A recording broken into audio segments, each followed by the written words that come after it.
Нүүрсний давхаргын метан хийг ашиглаагүй тохиолдолд агаар тэгдэж хүлэмжийн хийг бий болгосоор байдаг юм байна. Харин эсрэгээр нь түлш эрчим хүчний салбарт ашиглаж чадвал эдийн засаг болоод байгаль экологийн хувьд ихээхэн үр дүнтэй гэдгийг хэллээ. Тодруулж хэлбэл Улаанбаатар хотын агаарын бохирдол гамшигын хэмжээнд хүрлээ гэж тодорхойлж байгаа энэ үед нүүрсний давхаргын метан хийг ашиглах нөөцийг шинээр тогтоох технологи нэвтрүүлэх тал дээр анхаарч байна.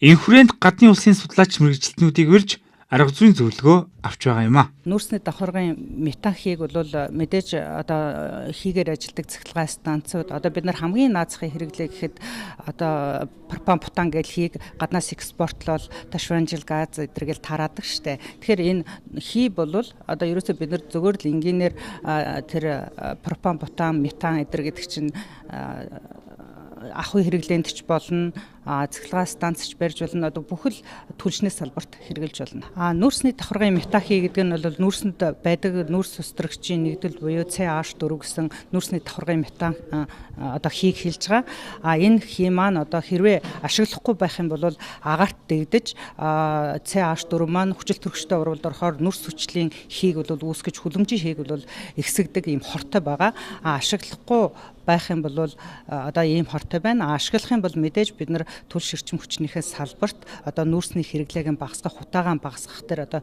хийн түлшийг ашиглах ийм эдийн засгийн хувьд маш өндөр ач холбогдолтой. Ашиглахгүй байвал муу, ашиглавал сайн гэсэн одоо хамгийн товчоор хэлэхэд бол ингэж ойлгож болно. Одоо энэ дэлхийн байгаль орчны сангаас одоо энэ нүүрсний давхаргын метан хийг одоо нүүрсийг ашиглах явцад агаарт дэгдэж байгаа нүүрсний давхаргын метан хий бол одоо байгаль орчинд хортой байна гэдгийг бол зарлаж одоо олон нийтэд анхааруулж байдаг. Тэг энэ давуу тал нь гэвэл гурван хэлбэрээр гэж ойлгож болох юм байна.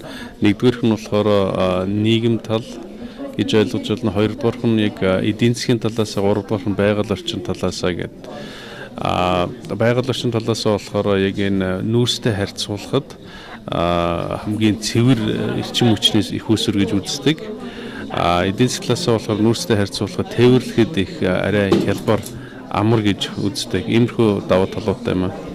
Тэгээ хамгийн энгийнээр тайлбарлавал CBM буюу нүүрсний давхаргын метан хийн байгалийн хийтэй их адилхан ойролцоо, яг байгалийн хий газрын тосны ашиглалтай адилхан тийм хэрэглээтэй гэж ойлгож болох юм аа. Нүүрсний метан хийг үр дүнтэй ашиглах хүрээнд 2017 онд Улаанбаатар хотын геоэкологийн судалгааг хийхээр болжээ.